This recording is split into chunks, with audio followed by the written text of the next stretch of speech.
¿Qué tal? Muy buenos días a todos los que nos siguen en México, muy buenas tardes a los que están siguiendo la transmisión desde España.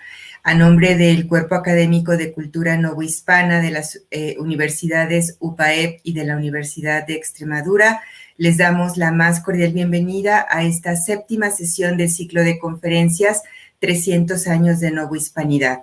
En esta ocasión, el tema que vamos a abordar será la filosofía novohispana. Y para tal efecto, esta sesión será coordinada por el doctor Francisco Javier Pizarro Gómez, a quien me voy a permitir presentar. El doctor Francisco Javier Pizarro Gómez es catedrático de Historia del Arte de la Universidad de Extremadura, coordinador del Cuerpo Académico de Estudios Novohispanos de la UPAEP y de la Universidad de Extremadura.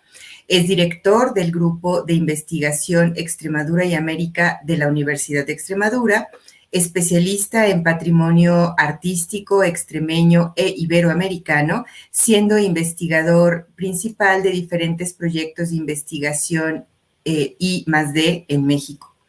Autor de numerosas publicaciones y ponente en congresos nacionales e internacionales sobre temas relacionados con el patrimonio artístico extremeño e iberoamericano, moderno y contemporáneo, sobre las relaciones artísticas entre Extremadura y América, la arquitectura virreinal iberoamericana, la iconografía, la emblemática y el arte efímero de los siglos XVI al XVIII, habiendo dirigido diferentes tesis doctorales sobre estos temas. Además, es académico de número de la Real Academia de Extremadura de las Letras y las Artes, académico correspondiente de las Reales Academias de San Fernando de Madrid y Santa Isabel de Hungría de Sevilla y de la Nacional de Historia y Geografía en México. Profesor honorífico de la UPAEP, ha sido distinguido con la cédula real de la ciudad de Puebla, miembro de la Orden Mexicana y de la Legión Nacional de Honor de México, distinguido también con la Claris Palafoxiana, la más alta distinción del Estado de Puebla, y con el collar de mando de la Academia Nacional de Historia y Geografía de México. Dispone también de la medalla Benito Juárez del Congreso Nacional de la Abogacía de México. Es director de Norva, revista de arte de la Universidad de Extremadura. Ha sido becario Jacques Delors de la Academia Europea de Juste para el desarrollo del proyecto de investigación Arias Montano y el espíritu de la modernidad en Europa, arte y humanismo. Además de participar en diferentes proyectos de investigación competitivos, ha sido investigador principal de los siguientes proyectos I+D: Inventario artístico de los conventos del siglo XVI situados en las faldas del Popocatépetl, Estado de Puebla, México. Inventario artístico de los conventos del siglo XVI del Estado de Morelos, México. Prospectiva constructiva, investigación histórico-artística y propuesta museológica para el monasterio de Yuste, las fundaciones de Vasco de Quiroga en México, investigación histórico-artística, prospectiva constructiva y plan directivo, y monumenta iconografía americana. Le doy la más cordial bienvenida al doctor Francisco Javier Pizarro Gómez para moderar esta sesión, quien nos hará favor de presentar a los ponentes que nos acompañan el día de hoy. Muchas gracias, Javier. Muchísimas gracias, Verónica. Buenos días, buenas tardes, España. Me cabe el honor de ser quien modere esta sesión y que presente a los ponentes de la misma. Por la persona que va a intervenir en primer lugar, que es la doctora Guerrero Sánchez. La doctora Atilana Guerrero Sánchez es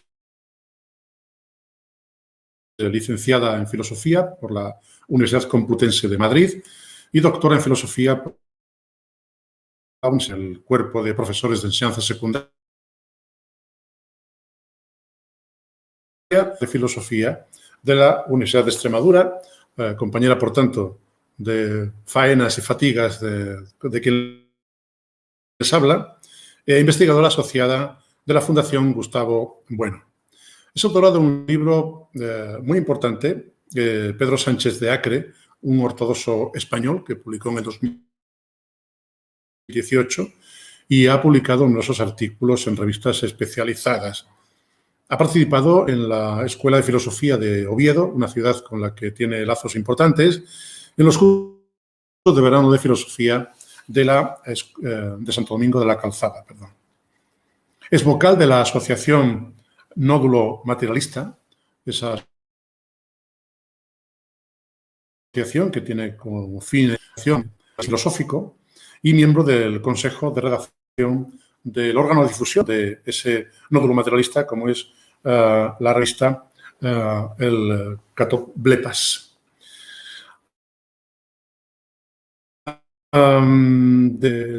Del filósofo español y catedrático de filosofía de la Universidad de Oviedo, Gustavo Bueno, y de su tesis doctoral sobre el humanismo toledano, ha publicado numerosas obras y trabajos sobre esta temática. Y su último artículo, publicado en la revista El Basilisco, se tituló Escolásticos versus humanistas. Y con una idea del humanismo a la perspectiva habitual de las historias de filosofía de la tradición europea. Activamente en un proyecto de investigación de la Universidad de Extremadura titulado Judeo y antisemitismo de la España del siglo XX, una revisión historiográfica de Extremadura sobre los orígenes y el desarrollo del Holocausto. Tengo el gusto de presentarles y de dar la palabra del humanismo hispano. Adelante, por favor. Muy buenas tardes, España. Buenos días, México. Y ante todo, quiero decir que es un honor para mí esta invitación a participar en este ciclo de conferencias, tanto para la Universidad de Puebla como para la Universidad de Extremadura. Igualmente agradecer a Francisco Pizarro personalmente su invitación, a Verónica Orozco y, como no, a mi compañero de sesión, Mauricio Beuchot, con el cual es un honor compartir esta tarde, mañana, mejor dicho, para México. Y a continuación, entonces, quería decir que lo que yo pueda decir sobre este tema, que tal como ha anunciado el doctor Pizarro, se titula Humanismo Hispano, se debe o está adscrito al funcionamiento de una escuela de filosofía nacida en Oviedo, como él ha señalado, en torno al materialismo filosófico de Gustavo Bueno, y que por tanto pues hay otros autores en cuyos trabajos me baso, como por ejemplo Pedro Insua, Iván Vélez, especialmente sobre el tema de México, Luis Carlos Martín. En México pues también hay otros compañeros como Jordi Vázquez, Gabriel Alan Lozano, Ismael Carballo, y pues de alguna manera en su trabajo también me baso para poder decir lo que vaya a decir ahora, ¿no? Y en principio pues el humanismo hispano, he querido ceñirme con este título literalmente a la escala del tiempo en el que está planteado este congreso, ¿verdad? Que son 300 años de novohispanidad. Y señalar en ese sentido que la escala de tiempo secular de 300 años nos obliga a tomar una perspectiva de la evolución de las ideas, pues claro, necesariamente que supera la escala biográfica y que constituye propiamente lo que es una escala histórica, ¿verdad? Es el siglo lo que constituye propiamente la unidad del tiempo histórico, si entendemos que en un siglo serán, grosso modo, pues las 3 generaciones que hace que haya pues un pasado, un presente y un futuro, ¿no? Digamos, pues los mayores que nos cuentan sus relatos, el presente de aquellos vivos con los que compartimos y el futuro sobre cuyas generaciones pues nosotros influimos. Y en este sentido, para la filosofía, para las ideas, la escala histórica es la apropiada. Y en ese sentido decía que literalmente he querido recoger esa escala al dar el adjetivo de hispano al humanismo, porque digamos que es el tiempo del apogeo del Imperio Español y queremos señalar que durante ese tiempo, por lo menos así está claro en la Constitución de 1812, ¿no? La famosa PEPA, pues España no es esa nación que se reduce a la península ibérica, sino que se entiende, voy a intentar decir literalmente, ¿no? Como dice la Constitución de 1812, pues es la nación española es la reunión de los españoles de ambos hemisferios. En ese sentido, 1521-1821 señala los 300 años en los que podemos decir que España es una comunidad a la que pertenecen tanto la España peninsular como, por supuesto, el resto de naciones actualmente que llamamos hispanoamericanas, pero que entonces eran las provincias, ¿no?, del Imperio Español, y en ese sentido las naciones políticas actuales son hijas de aquella monarquía hispánica. No habrá, por tanto, diferencias entre los españoles de un lado y del otro, ¿no?, durante ese tiempo, como así lo consigna la Pepa y, por supuesto, como así se hace saber desde el principio, que pues la reina Isabel la Católica deja bien claro que los indios son súbditos de la corona. Y en ese sentido, su condición de pertenecientes a España en la misma calidad que cualquier nacido en la península, digamos, en la España originaria. Y con ello, por eso es por lo que hablamos de un humanismo hispano. También queremos decir que nuestra idea de filosofía, que es una idea de filosofía que quiere recoger la tradición académica platónica, es una idea según la cual la filosofía tiene una implantación política. Es decir, la filosofía no es un saber de mentes pensantes individuales que recogen sus problemas a nivel personal, ¿no?, que hablan de cuestiones que solamente atañen a su pequeño mundo, sino que estamos hablando de un saber que en general está situado a la escala de plataformas, de estados o especialmente incluso podríamos decir que imperios. De hecho, si la filosofía nace en Grecia, es en la medida en que Grecia pues ya está extendiéndose por el Mediterráneo y ya, digamos, en ese conflicto entre las ciudades-estado ya se puede decir que está funcionando esa estructura política que va a ser en torno a la cual la filosofía tiene sentido como tal, ¿no? O sea, Platón fundó la academia no como una escuela de filosofía sin más, sino como una escuela de política en la medida en que pues un buen político, si tiene que tener aquellas medidas de gobierno que lleve a cabo pues un alcance universal, pues tiene que hacer filosofía, ¿no? Diríamos hay un concepto de política antes o después de que haya filosofía, y a partir de Platón se puede decir que la filosofía siempre ha tenido ese sentido. Y así se ha recogido realmente a lo largo de los siglos, y es esa idea de filosofía que queremos recoger. En esa medida también, entonces, nuestra idea de humanismo hispano implica que en cada plataforma imperial, vamos a decirlo así, en cada proyecto de imperio, hay una idea de hombre asociada, ¿no? Y vamos a presentar esta idea del humanismo hispano, especialmente en conflicto, no tanto porque nosotros así lo queramos, sino porque de hecho es así, en conflicto con otras ideas de hombre, a su vez asociados a otros proyectos imperiales. Pero por decir básicamente qué ideas de hombre estarían en conflicto en esta idea que nosotros queremos presentar, pues básicamente hablaríamos de una vía alemana y una vía hispánica, ¿no? Una vía española, pero ya decimos en este sentido de español como reunión de los españoles de ambos hemisferios. Por eso utilizamos mejor la palabra hispano, ¿no?, para entenderse la amplitud de su sentido, ¿no?, este sentido de la sociedad universal que constituye España a lo largo de su época imperial. Pues bueno, decimos que hay estas dos vías. ¿Por qué? Pues porque es verdad que en la medida en que asociamos la filosofía a una política, pues en las leyes se está ejercitando ya una idea de hombre. Y qué mejor representación de la idea de hombre que figura o que se va construyendo a lo largo de estos siglos que las famosas leyes de Indias, que en general toda la legislación que en torno a pues, la conquista y la gobernación, digamos, la construcción de la civilización en América implica.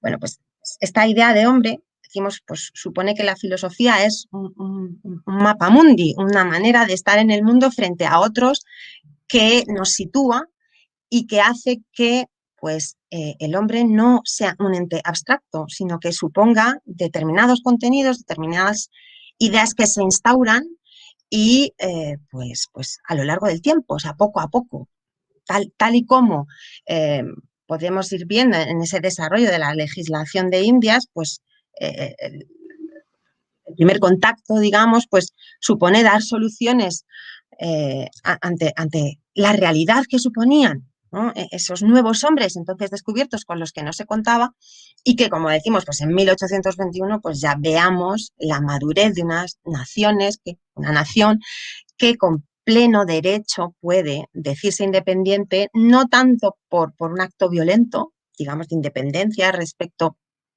a las demás, sino como la emancipación necesaria llegado a ese punto de madurez. También decimos entonces que para nosotros la emancipación de las naciones hispanoamericanas es el resultado natural de lo que ese imperio fue construyendo a lo largo de los siglos, porque al final se trataba de eso, de dotar de las instituciones asociadas a esa manera de entender el mundo, que sería la manera española, a otros pueblos, a otras naciones que, llegados a constituirse perfectamente, no tenían por qué mantenerse en ese estado de, diríamos, tutela, si es que hablamos de los términos de Sepúlveda, el título de civilización, ¿no? Según el cual pues, los españoles tenían que dotar a esas sociedades de la altura histórica que todavía no tenían y que decimos conseguido a lo largo de los siglos, pues no tendría sentido mantener esa tutela, ¿no? Pues esa idea de hombre es la que nosotros vemos que funciona a lo largo de estos 300 años y que queremos especialmente denominar histórica. Claro, ¿qué quiere decir esto? Que, digamos, una idea de hombre histórica. Bueno, pues en este sentido en el que decimos que propiamente la historia universal, solamente se puede entender a partir de 1492. Es decir, el descubrimiento de América no es meramente un descubrimiento geográfico, todo lo importante que se pueda decir, ¿no? Científico, por supuesto, sino que lo que implica es una reconsideración de lo que hasta entonces había sido el mundo y, por tanto, nos metemos de lleno en una idea ontológica. Es decir, el mundo se ve de otra manera. Podemos ilustrarlo con la idea de que a lo largo de la Edad Media, evidentemente se pensaba que Dios había creado el mundo, que todos los hombres habían recibido la noticia de ser hijos de Dios y que pues podían encontrarse el problema de los judíos, el problema de el Islam, pero no podían encontrarse con la idea de unos hombres, como se suele decir, pues dejados de la mano de Dios, con los que no se contaba, unas tierras que no estaban en el mapa mundi de todos los siglos, desde los antiguos. Entonces, esa novedad supone que solamente podamos hablar de historia universal, es decir, que cuenta con todos los hombres globalmente que viven en el planeta, si no es a partir de 1492. Lo que eso significa es que tenemos que cambiar y, en ese sentido, por eso enfrentamos esta dialéctica entre los imperios, esa vía alemana, esa vía española para entender la historia universal, porque consideramos que elegir a la Reforma Protestante como el hito a partir del cual se puede hablar de modernidad nos parece un error. No tanto en sí porque la Reforma Protestante no sea importante, por supuesto es trascendental, especialmente respecto a la idea de universalidad, puesto que la Iglesia representaba esa universalidad. Católico significa universal, ¿no? Cataholon, que mira hacia el todo. Pues la protesta contra esa universalidad católica es fundamental, pero es justamente la protesta. Entonces nosotros lo que queremos decir es que la eficacia de esa idea de hombre católica está en América, no tanto en la Reforma Protestante. Es decir, la protesta es contra ese catolicismo que se ejercita en América gracias a la política española, de manera que antes que la Reforma Protestante, antes que 1517, antes que una fecha que representase esa protesta contra el catolicismo, tenemos que situar el 1492, ese año de la universalidad, que hay que decir, no obstante, que Hegel así lo reconoce, ¿no? Hegel, precisamente de la tradición protestante, cuya ideología a la hora de hacer la historia de la filosofía es contra la cual hablamos, ¿no? O digamos, cuya metodología queremos modificar.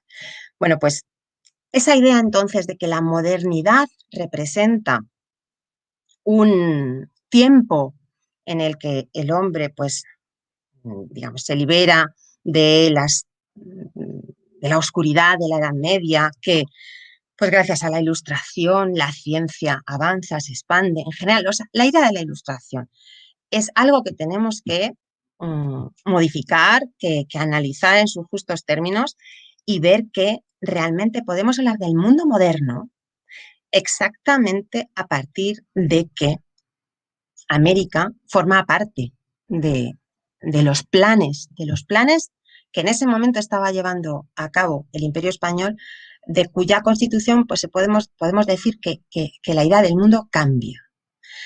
Cambia hasta hoy, ¿no? Cuando hablamos de la globalización actualmente, pues la primera globalización positiva, histórica, que entendemos que a partir de ella los imperios sucesores han tenido ya pues ese recorrido del globo terrestre hecho, pues es justamente la globalización que incorporó a América a la civilización occidental. ¿Qué sucede cuando tenemos que caracterizar con determinados contenidos positivos, filosóficos, digamos, esa idea histórica de hombre que estamos señalando así como tal, histórica? ¿Qué quiere decir esto? Bueno, pues en principio lo que podríamos señalar es que entre la perspectiva teológica y esta perspectiva que nosotros llamamos histórica, hay una contradicción en cuanto que sí que es verdad que asociaríamos esta perspectiva teológica a la Edad Media, pero en la medida en que hasta 1492, podríamos decirlo así, es la Iglesia Católica la institución que representaría esa conmensuración del mundo que asociamos también a la visión de Dios, ¿no? Mientras que la visión histórica representa esa conmensuración del mundo a través de los imperios. Claro, el conflicto entonces entre la Iglesia y el imperio, tradicionalmente medieval, sucede, curiosamente, entre la Iglesia Católica y España. Pero no porque España se enfrente a la Iglesia, sino todo lo contrario, porque es la Iglesia la que reconoce que es a través de ella como la evangelización puede tener lugar.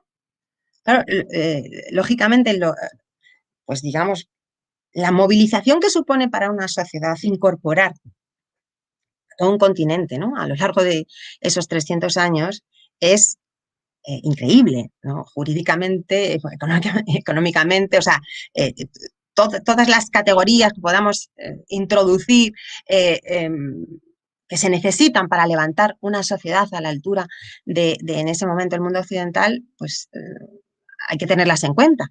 Y en la filosofía en particular, pues nos encontramos con que hay un tipo especial de filosofía que representaría esa nueva idea de hombre. Ahora, no es tanto, por decirlo así, entonces esa filosofía que se enfrenta a la teología en esta visión maniquea que se suele tener de la Edad Media y que ha sido la que ha publicitado la Ilustración, sino que en la medida en que el mundo medieval se derrumba en ese sentido, ¿no? O sea, el descubrimiento de América supone esa gran novedad, el nuevo mundo, ¿no?, la nueva España, que lleva en su nombre esa idea de la novedad, ¿no?, la novedad que es tan radical que esa estructura medieval de los saberes se remueve hasta tal punto que esa diferencia, vamos a focalizarlo sobre la universidad, ¿no?, entre las artes y las facultades mayores, las facultades menores, que sería lo que representa la filosofía, ¿no?, las artes,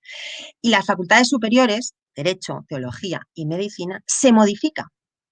Se modifica hasta el punto de que todas las artes, todos los saberes se van a poner al mismo rasero. Y esto de alguna manera representa la idea del humanismo, ¿no? La idea del humanismo cristiano. Si el hombre es la criatura elegida por Dios para encarnarse y todo aquello que el hombre pueda hacer está dotado de esa dignidad, esta idea tan famosa del renacimiento, pues no hay saber indigno, no hay arte, por humilde que sea, que pueda decirse que es inferior a esas saberes mayores, esas facultades superiores como serían la teología, la medicina o el derecho.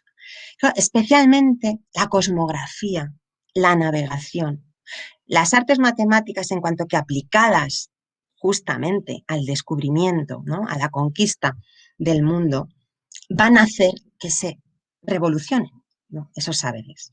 Claro, la suerte que tiene la Nueva España es la de que la universidad es de nueva planta. O sea, la Universidad de México nace ya, ¿no?, en ese momento en el que esta revolución o esta descomposición, si queremos decirlo así, de la Edad Media se está realizando en Europa, pero en México, pues ya esa universidad que nace en el siglo XVI recoge esta nueva idea de hombre que asociamos a esa revolución de los saberes gracias al descubrimiento de América. Nosotros hemos querido, para que se viese qué significa esta revolución de los saberes, esto que podríamos decir lo que viene a ofrecer una idea nueva de filosofía, que asociamos a esa idea de la filosofía como reflexión crítica sobre saberes, en la que nada es indigno porque toda obra del hombre es un saber positivo, podríamos decirlo así, ¿no?, indigno de la consideración, de la reflexión. Hemos recogido lo que la Biblioteca Digital del Pensamiento Novohispano ha puesto en marcha, teniendo como director a Ernesto Priani, que ha recogido una serie de obras del siglo XVII bajo nuestro punto de vista interesantísimas y que recogen esta idea que nosotros venimos aquí a presentar, como es, bueno, puedo citar los libros, una serie de autores, lo voy a hacer más que nada por deferencia hacia estas personas, ¿no?, del siglo XVII que escribieron, autores de estos libros tan curiosos, que decimos curiosos y además lo decimos en el sentido más estricto, porque está así categorizada esta literatura filosófica curiosa, ¿no?, la literatura de curiosidades, y que viene a ser esta amalgama que decimos o miscelánea o recolección de cuántas artes el hombre o cuántos saberes el hombre pone en marcha y ante los cuales pues tenemos que reconocer que todo es digno, ¿no?, esta idea de la dignidad del hombre.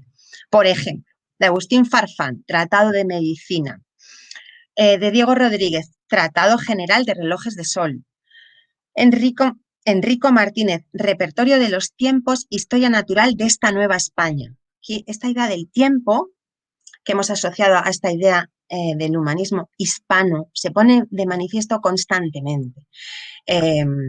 No podemos entrar en ello, pero no es extraño que las crónicas de Indias pues sean la literatura de la época y que estas crónicas hagan de la historia una de las artes más importantes de este momento, ¿no?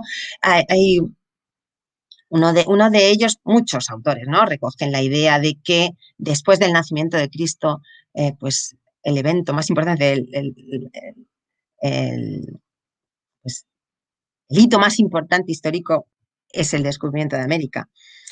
Gabriel López de Bonilla, Discurso y relación de cometografía. Isabel Manuela de Santa María, Copia de los papeles, una monja que habla de cosas relativas a su convento. Juan Ruiz, Discurso hecho sobre la significación de dos impresiones meteorológicas.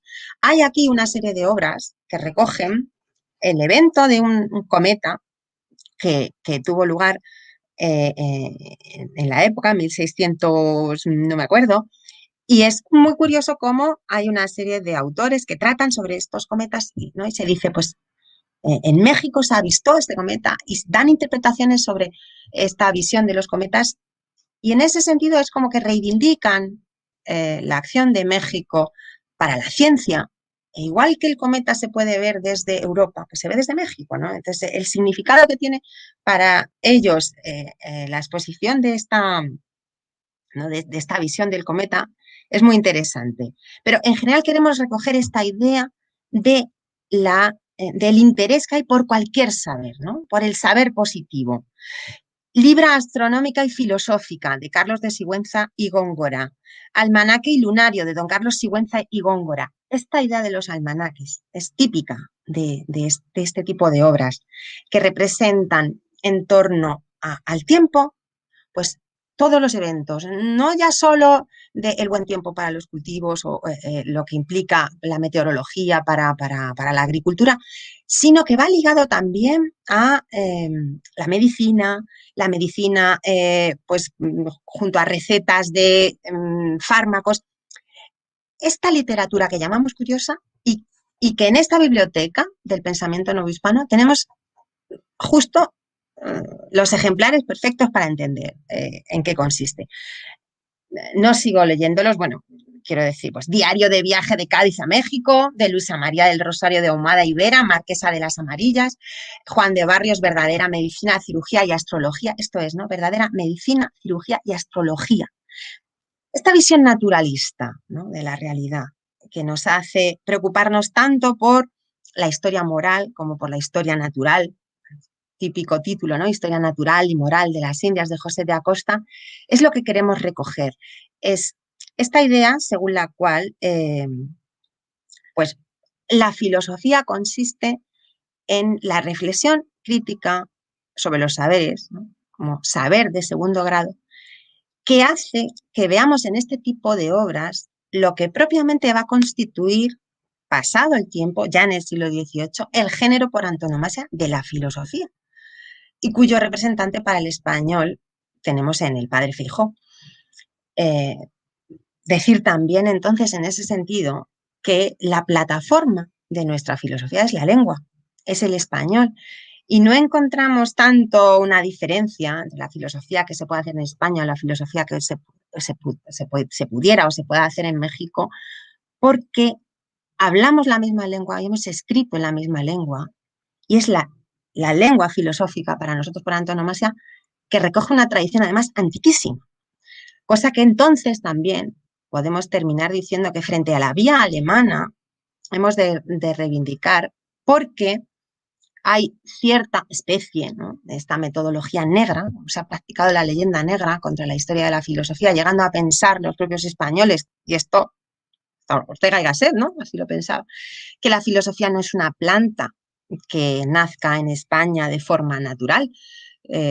Ortega y Gasset pensaba que la tenía que trasplantar de Alemania y traerla a España y cultivarla con mucho mimo, porque los españoles no éramos precisamente un pueblo muy filosófico, ¿no? Bueno, pues esta idea solamente propia de esta leyenda negra, de esta metodología negra contra la historia de España, en este sentido de España como la nación histórica que une a México con España en estos 300 años, pues también queda afectada. Y la mayor prueba de que esto es falso, pues son estas obras que están recogidas en esta biblioteca del pensamiento novohispano, que son del siglo XVII, que recogen, como decíamos, esta tradición tan antigua, porque podemos realmente ver su origen en el siglo XIII con Alfonso X. Entonces, esta es la maravilla de la Nueva España, ¿no? Implantar una filosofía de nueva, ¿no?, de nueva planta en esa Universidad de México, que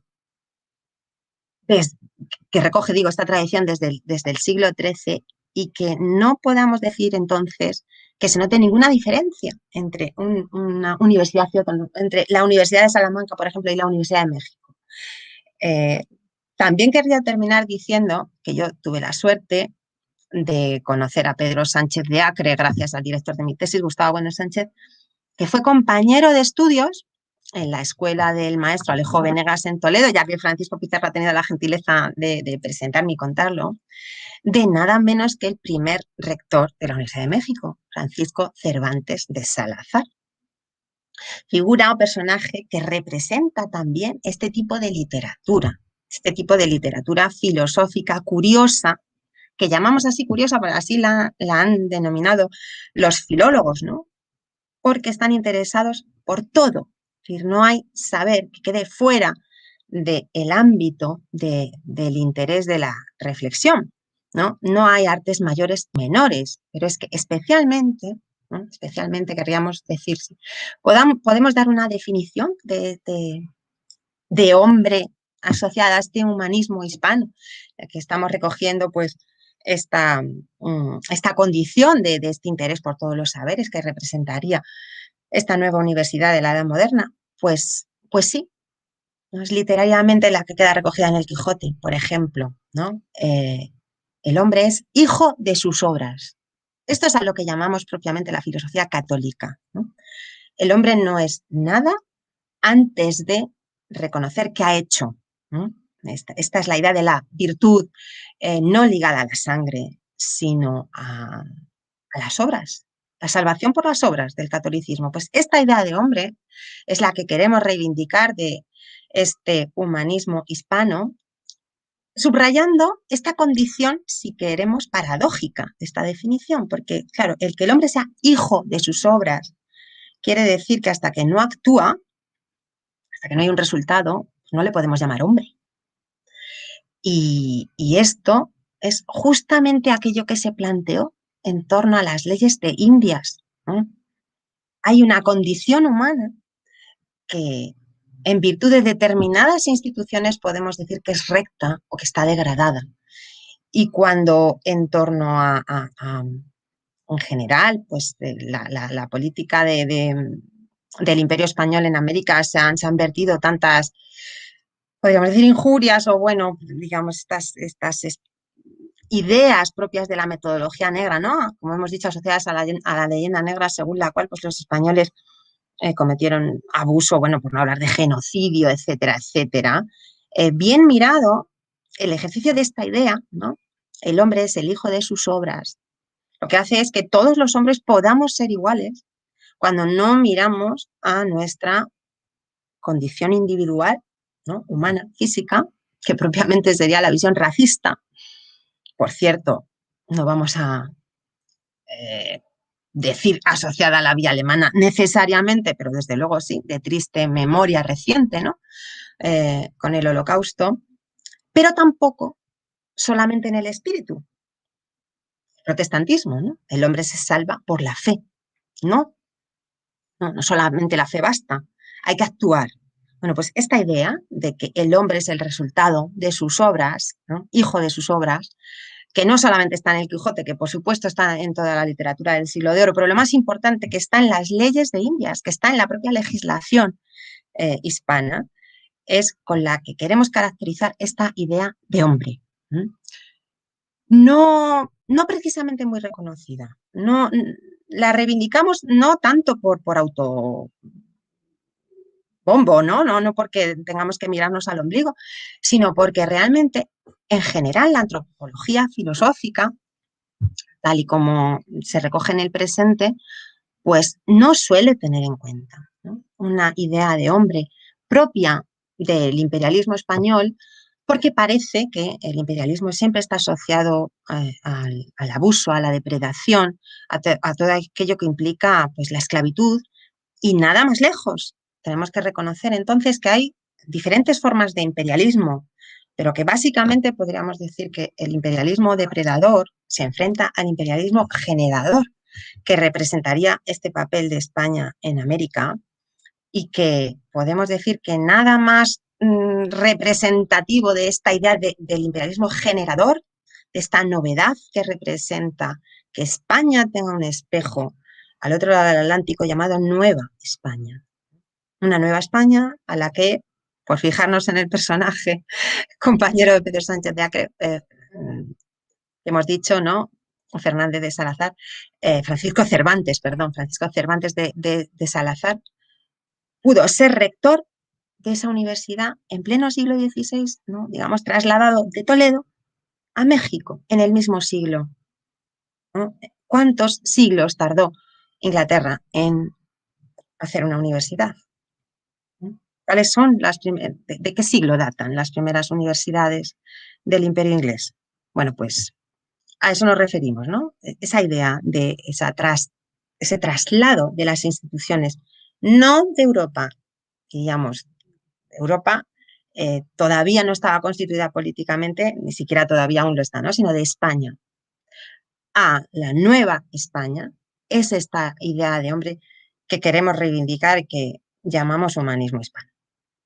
Así que bueno, pues esto es lo que quería decir, más o menos. Muchas gracias.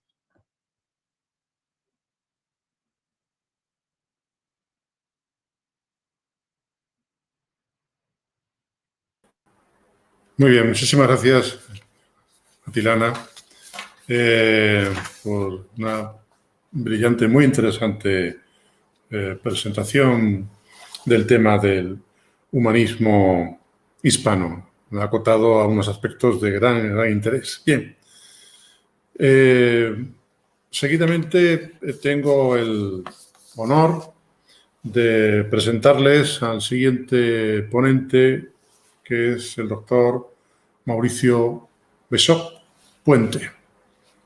Es doctor en Filosofía por la Universidad Iberoamericana de México y magíster en Sacratelogía por la Orden de Predicadores en Roma.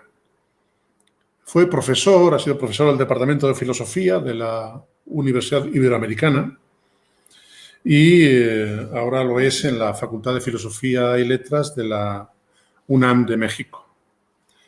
Ha sido investigador en el Instituto de Investigaciones Filosóficas de la UNAM desde el 79 al 91 y ahora lo es en calidad de emérito en el Instituto de Investigaciones Filológicas de la misma universidad y el Seminario de Hermenéutica, del que fue fundador y primer coordinador. Ha publicado numerosos libros sobre historia de la filosofía y hermenéutica filosófica, entre los cuales quiero destacarles los siguientes: Perspectivas hermenéuticas, en el 2017, Lecciones de hermenéutica analógica, en 2018, el Tratado de Hermenéutica Analógica hacia un nuevo modelo de la interpretación, publicado en el 2019. Y, por supuesto, numerosos artículos, reseñas, congresos internacionales, en revistas filosóficas de México y del extranjero. Ha sido Premio Nacional de Universidad en el área de investigación en humanidades en el año 2000. Pertenece al Sistema Nacional de Investigadores como emérito. Es miembro de la Academia Mexicana de la Lengua, de la Academia Mexicana de la Historia, de la Academia Mexicana de Derechos Humanos, del Seminario de Cultura Mexicana y de la Academia Romana de Santo Tomás de Aquino, el Vaticano. Es un honor, por tanto, tenerle entre nosotros, profesor Besó, y para escucharle en la ponencia que lleva por título Bartolomé de las Casas y su herramienta intercultural. Cuando quiera, profesor.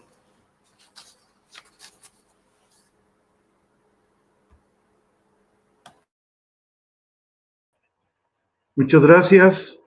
Yo quisiera comenzar agradeciendo igualmente esta oportunidad que me dan de hablar con ustedes. Voy a tratar el tema de Bartolomé de las Casas como alguien que supo tener una mentalidad intercultural. Es decir, agradezco también la presentación que me ha hecho Javier. Agradezco también la invitación de Verónica y una gran alegría de compartir esta mesa con la doctora Atilana.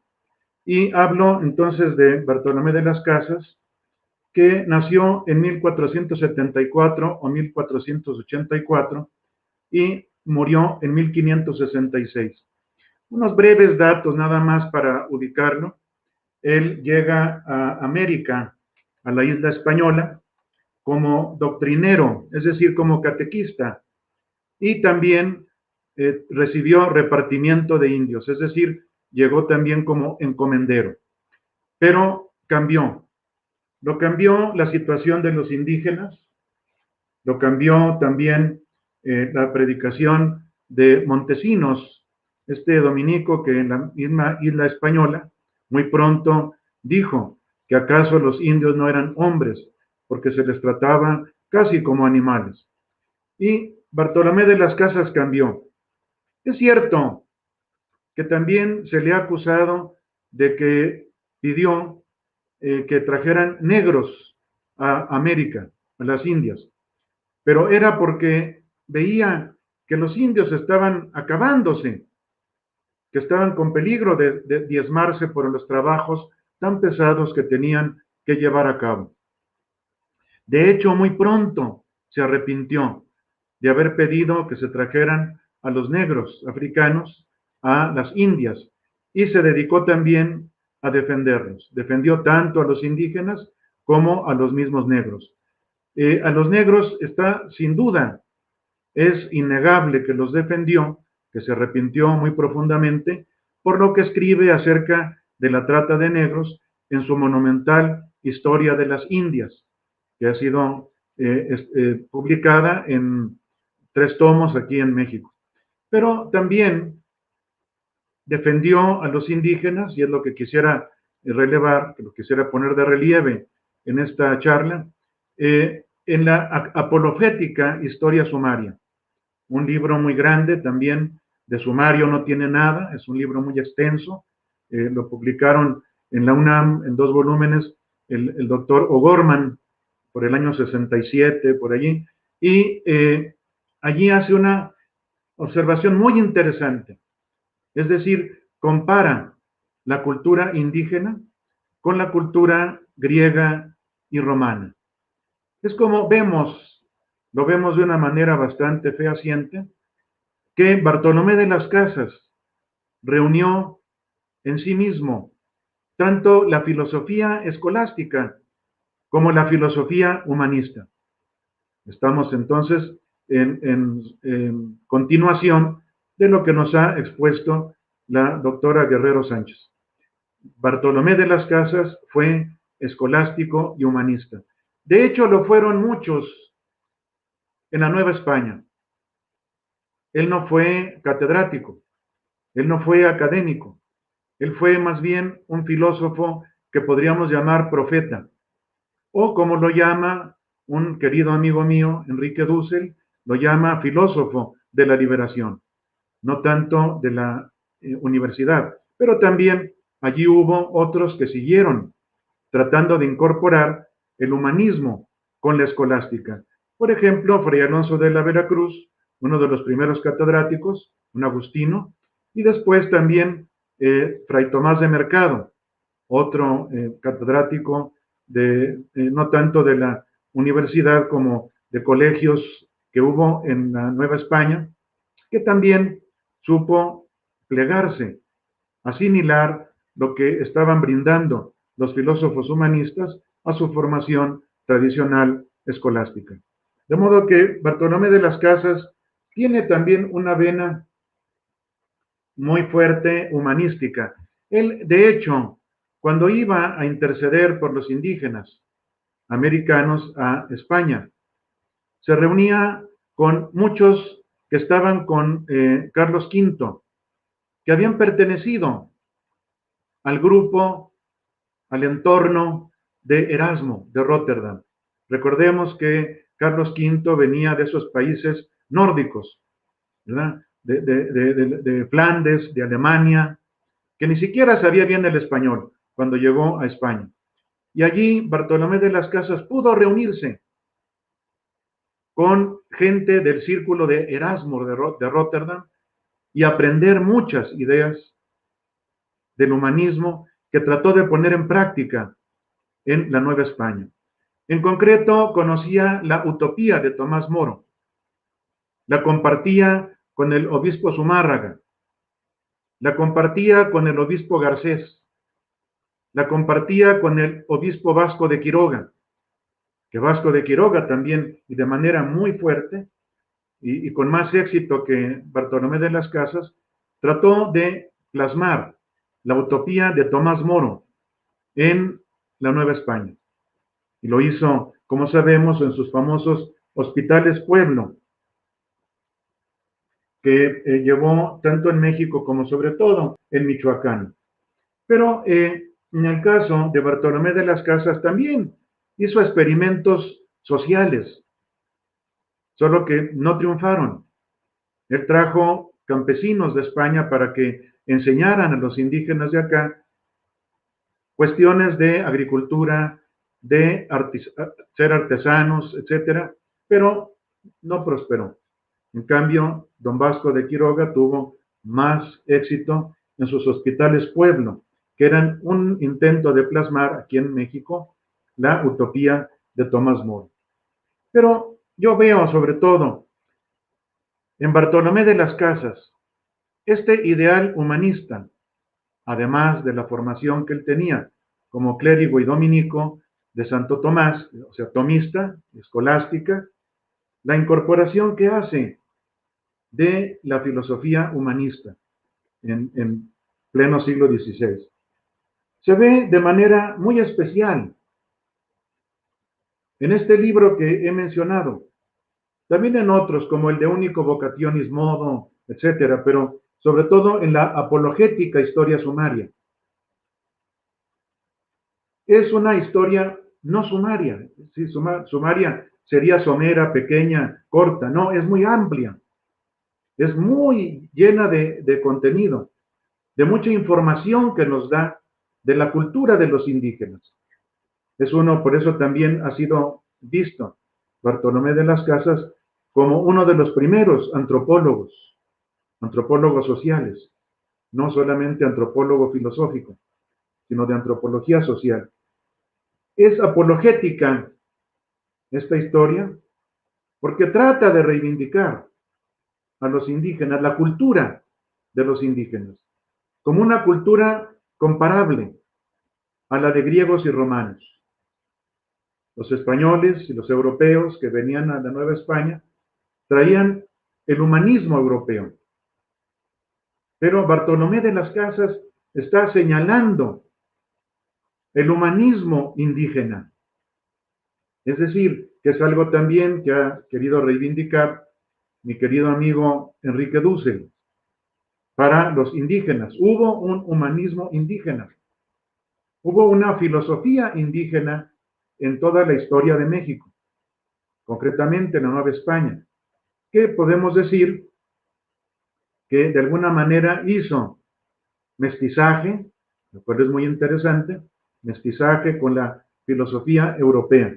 Un humanismo europeo que se encuentra con el humanismo indígena. Vean, por ejemplo, ustedes que ese humanismo indígena no lo supo reconocer Ginés de Sepúlveda, gran humanista español, porque tenía una formación muy fuerte, humanística, sobre todo en Italia, ¿no? Traductor de la política de Aristóteles al latín, a un latín que se supone muy elegante, es decir, gran humanista. Y sin embargo, los humanistas, al igual que los ilustrados en el siglo XVIII, vilipendiaron la cultura indígena. En cambio, gentes que podíamos decir del ala escolástica, como Bartolomé de las Casas, aunque tenía también, como digo, la asimilación del humanismo europeo, y otros como de los jesuitas del siglo XVIII, Clavijero, que tenía formación escolástica, pero también tenía conocimiento de la filosofía, de la ciencia, de la ilustración, del iluminismo. Ellos sí supieron reconocer la cultura de los indígenas. En el caso que nos ocupa el humanismo indígena que reconoció Bartolomé de las Casas. Él demuestra muchos valores de los pueblos originarios de la Nueva España. Es una historia dilatada, extensa, pues se detiene en describir las costumbres de los indios para hacernos ver que tenían una cultura comparable a la de los griegos y los romanos antiguos, si es que no comparable en algunos puntos muy importantes a la de los europeos de esa época. A partir de esas descripciones, Las Casas mostró que los indios, de manera análoga a los europeos, tenían capacidad para gobernarse, cifrada en la triple prudencia que estableció Aristóteles, es decir, una prudencia monástica o individual, una prudencia individual, una prudencia familiar o económica de la casa, oikos, la economía de la casa, y política, es decir, una prudencia social o política. De modo que se les podía aplicar la idea del estagirita de Aristóteles, de que esos pueblos pueden gobernarse a sí mismos y que no son necesariamente inferiores y que tienen que ser tutelados o gobernados por los pueblos llamados así superiores en ese momento. Por eso veo yo a Bartolomé de las Casas, que tuvo una hermenéutica intercultural, más concretamente una hermenéutica analógica, como me gusta a mí llamarla. Por eso yo he tratado de plantear ya con muchos años, ya desde hace muchos años, he estado desarrollándola, una hermenéutica analógica que necesitamos en la actualidad, de manera, ahora sí, que analógica a la que practicó Bartolomé de las Casas para poder comprender la cultura, el humanismo de los indígenas. De esta manera fue capaz de entender y valorar inclusive actitudes religiosas que a muchos otros de los misioneros les parecieron abominables e inspiradas por el diablo. Por ejemplo, los sacrificios humanos o la antropofagia. Él llegaba a decir, hubo pueblos en Europa que hicieron sacrificios humanos a sus dioses. Lo mismo hacen los indígenas porque piensan que es el mejor tributo que se les puede ofrendar a los dioses. Y también en el caso de la antropofagia, que era aborrecible para muchos de los misioneros, y inclusive a nosotros nos parece así, pero que tenían también una carga religiosa, una carga que podíamos decir era como, él hacía la comparación con la Eucaristía de los cristianos. Él trataba de entender. Si los indios, nos dice, eran idólatras, también no fueron otros pueblos, singularmente los griegos y los romanos, tan endiosados, griegos y romanos, por los humanistas del Renacimiento, y que Bartolomé de las Casas conoce, porque cita mucho en sus obras, y tenía, como he dicho ya, la influencia del humanismo europeo a través de los discípulos o seguidores de Erasmo de Róterdam, que encontró en la corte de Carlos V. En diálogo con ellos, pudo recibir muchas ideas del humanismo. Si los indios hacían sacrificios humanos, también los hicieron otros pueblos, incluidos, dice él, los antiguos pobladores de España. Es decir, está poniendo en plan de igualdad, en plan de equidad, a las dos culturas, las dos naciones, los españoles, que representaban a los europeos, y los indígenas de la Nueva España. Y si los indios practicaban la antropofagia, en muchos casos era ritual, era sobre todo litúrgica, teniendo, como decía él, parecido con la Eucaristía cristiana. Vemos allí que también le funcionó a Bartolomé de las Casas el concepto de la analogía, y por eso no condenó sin más la religión indígena, sino que supo ponerla en su contexto para poder mejor presentar el mensaje cristiano, que lo dice en otra obra, el de Único Vocationis Modo. Dice él que la predicación, la evangelización, no tiene que ser por la fuerza, sino por la persuasión y de buen modo, dándoles argumentos, dejando que los indígenas reflexionen, etcétera, etcétera. Por eso él no permitía, como permitieron, por ejemplo, los franciscanos, el bautismo inmediato. Es decir, pedía que primero el indígena fuera catequizado para después poder ser bautizado. Eso también le trajo, como sabemos, complicaciones, problemas, por ejemplo, con el gran Motolinía, un pensador y misionero franciscano que no aceptaba la manera en la que Bartolomé de las Casas quería que se instruyera bastante a los indígenas para que supieran qué estaban recibiendo con el bautismo. En esta hermenéutica analógica, como me gusta llamarla, de Bartolomé de las Casas, en su apologética Historia Sumaria, él sostiene que los indios tenían leyes, ritos y teología muy bien elaborados, aunque claro, incluían cosas erradas, como los sacrificios humanos, la antropofagia, etcétera, etcétera. Y que su pensamiento había alcanzado y aún superado, en algunos puntos, dice él, la altura de griegos y romanos. Lo cito textualmente, abro comillas, dice Bartolomé de las Casas: estas indianas gentes mostraron y muestran ser y haber sido de más buen juicio de razón y más honestos y prudentes que la nación griega y romana. Fin de la cita. Es decir, dice que incluso llegaron más allá que griegos y romanos, a los que tanto idolatraban los humanistas renacentistas. Una de las cosas que más se esfuerza en asentar es que los indios tenían una buena filosofía política, esto es, una prudencia política, como la llama él siguiendo a Aristóteles, en el sentido de un saber con una parte teórica y otra práctica, es decir, una teoría y una correspondiente praxis, que iban más allá de la prudencia individual y de la doméstica, para llegar a relaciones entre ellos mismos. Es cierto que también había conquistas entre los mismos pueblos indígenas.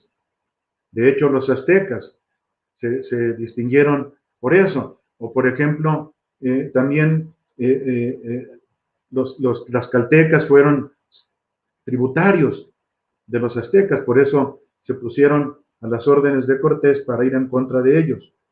Pero, por ejemplo, también los michoacanos fueron pueblos guerreros, hacían también conquistas entre ellos. Pero igualmente, nos dice Bartolomé de las Casas, llegaban a relaciones diplomáticas entre ellos mismos, es decir, con sus vecinos, con los mismos indígenas. Tenían una filosofía política, entonces, bastante notable, análoga a la de los europeos. Pero las Casas insistía en que, aunque no tenían, por supuesto, el adelanto de los españoles y de los europeos, sin embargo, llegaban a un nivel muy alto y muy aceptable. Reconoce, pues, el humanismo indígena y no solo el humanismo europeo. Esto es algo muy importante porque ahora en nuestros pueblos, singularmente en nuestra nación mexicana, tenemos mucha necesidad de una sensibilidad intercultural que reconozca en nuestros pueblos originarios, en los indígenas, esa cultura que supieron amestizar con el cristianismo. Por eso Bartolomé de las Casas sigue ejerciendo esta hermenéutica analógica, comparando las deidades indígenas, o sea, esos famosos ídolos que para muchos misioneros eran representaciones del diablo. Bartolomé de las Casas trata de comprender, trata de entender a los otros pueblos en sus aspiraciones religiosas, en sus sentimientos religiosos, y compara esas divinidades indígenas con otras griegas y romanas, para que los europeos, para que los españoles comprendieran y no despreciaran la religión de los indígenas. Por eso las comparaba, además de con las divinidades griegas y romanas, con santos cristianos. Por ejemplo, con San Cristóbalón, ¿verdad? Al gran Huitzilopochtli, que daba miedo, porque siempre se presentaba de una manera tremenda. Decía, él es como San Cristóbal, alguien muy fuerte y muy poderoso. Las Casas alcanzó una comprensión no despreciable de la religión indígena. Y cito una analogía que él hace, cito un trozo de Bartolomé de las Casas para que veamos esto. Llega Las Casas a decir, y lo cito textualmente: aquestas gentes o la mayor parte de ellas, tuvieron muchas menos fealdades que otras afamadas y políticas naciones de las antiguas, y con menos heces de errores en su idolatría. En la elección de los dioses tuvieron más razón y discreción y honestidad que las más de todas cuantas naciones idólatras antiguamente hubo, bárbaros, griegos y romanos. Fin de la cita de la Apologética Historia Sumaria, libro 3, capítulo 127. Es decir, él está tratando de decir que inclusive no hicieron como otras naciones idólatras legitimar los vicios. Recuerden lo que San Agustín decía de los mismos romanos en la ciudad de Dios, que sus dioses glorificaban los vicios, los mismos pecados, etc. Los indios no llegaban a eso según la percepción de Bartolomé de las Casas. Y con ello aplica el razonamiento analógico a los indígenas, en comparación con otras culturas que se habían conocido, principalmente las antiguas griega y romana, que tanto admiraban los humanistas de su tiempo, los cuales, como Ginés de Sepúlveda, condenaban a los indígenas. De hecho, muchos de los humanistas acusaban a los indios de crímenes de lesa humanitate, es decir, de leso humanismo, no reconociendo el humanismo indígena en lo que tenía de aceptable, que es lo que trata de hacer Bartolomé de las Casas, dándonos una lección de humanismo, una lección de hermenéutica intercultural, de sensibilidad analógica, más elevada que la de los mismos humanistas europeos. Y además, aplicando otra vez la analogía, las Casas pondera su cercanía con la religión cristiana. Dice lo siguiente, y vuelvo a citarlo textualmente. Infinitos pueblos de estas grandes regiones, de este orbe, tuvieron y tienen hoy los que duran mucha menor dificultad para ser traídos y convertidos a nuestra santa fe que muchos de los idólatras gentiles pasados, y ningunos de estos la ternán mayor, probablemente hablando, cuanto se puede por vía humana y de parte de los hombres juzgar o conjecturar que la tuvieron algunos de aquellos. Fin de la cita. Es decir, esto era un reconocimiento de la cercanía que tenían, de la ansiedad con la que recibieron gustosamente, muchos de ellos, la mayoría, la religión cristiana. Es decir, eran pocos los que se oponían a ella. Claro que los hubo, o algunos que seguían practicando a escondidas su religión idólatra, pero uno no se explica por qué recibieron de una manera muy gustosa la religión cristiana, los indígenas. Claro que hubo muchas dificultades, pero en el caso de Bartolomé de las Casas, que pedía que se les misionara de una manera diferente, de una manera pacífica, no imponiendo la religiosidad, sino convenciendo de que era algo que podía ayudarles mucho. Él, en su otro libro, del único modo de llamar a los no creyentes a la verdadera religión, el de único vocationis modo, él dice que se tiene que hacer de una manera pacífica, de una manera razonada, de una manera siempre, de alguna manera, podríamos decir, respetando la cultura del otro. Esto es un reconocimiento del carácter múltiple de la razón, de la apertura del conocimiento. Podríamos llamarla una analogía rationis, que va más allá de la analogía entis, que Bartolomé de las Casas había aprendido en Santo Tomás, y que aquí aplicaba a las culturas, como una analogía cultural, lo cual le permitió comprender bastante de lo que la mayoría no pudo entender nada y solo destruyó. Sabemos que hubo mucha destrucción de templos, de imágenes, de los ídolos, etcétera, incluso de escritos de los mismos indígenas. Pero Bartolomé de las Casas, al igual que algunos otros, también pudieron rescatar, conservar y poder después estudiar. De hecho, alguien que fue muy proclive a la cultura indígena, como lo fue Carlos de Sigüenza y Góngora, él tenía un museo de antigüedades indígenas que después heredaría Francisco Javier Clavijero, que lo amplió, y de ahí todavía pudieron recuperar códices para estudiar la historia antigua de los indígenas. De hecho, sabemos que Francisco Javier Clavijero escribió una famosa historia antigua de los indios y también una historia antigua de California.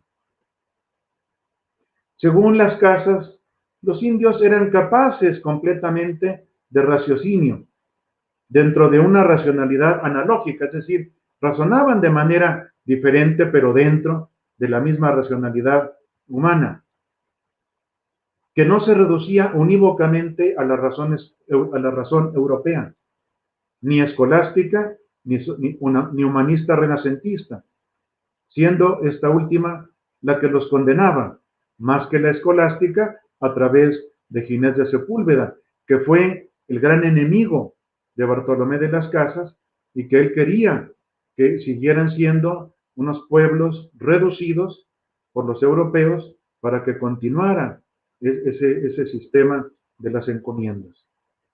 De hecho, Bartolomé de las Casas logró las leyes nuevas de Indias que condenaban, abolían la esclavitud, pero volvieron otra vez a la carga los encomenderos y lograron del pobre Felipe II, que tenía muchas guerras y debía mucho dinero, para ofrecerle el oro del Perú y de México si él mantenía las encomiendas o repartimientos como una institución. Es decir, allí no fue Bartolomé de las Casas. Él defendió los derechos de los indios y su libertad, brotadas de su dignidad, que era igual a la de los europeos. Después también lo hizo con los negros. Repito que siempre se le quiere condenar porque se equivocó y pidió que se trajeran negros a las Indias, a América. Pero muy pronto se arrepintió, se dio cuenta de la enormidad que estaba pasando también con los pobres africanos, y él, en su historia de las Indias, habla de lo injusto que se hizo el comercio de los negros, empezado por los españoles, pero continuado por primero por los portugueses, después por los españoles, y después, mucho después, siguió también por otros pueblos, ingleses, holandeses, etc. Así pues vemos, aquí esta parte trata de la filosofía de Bartolomé de las Casas, cómo junta la escolástica y el humanismo en su filosofar, Bartolomé de las Casas, porque utiliza el concepto aristotélico y tomista de la analogía, que le ayudó en muchos casos a comprender y a aceptar cosas de la cultura indígena que otros nunca entendieron y solamente condenaron.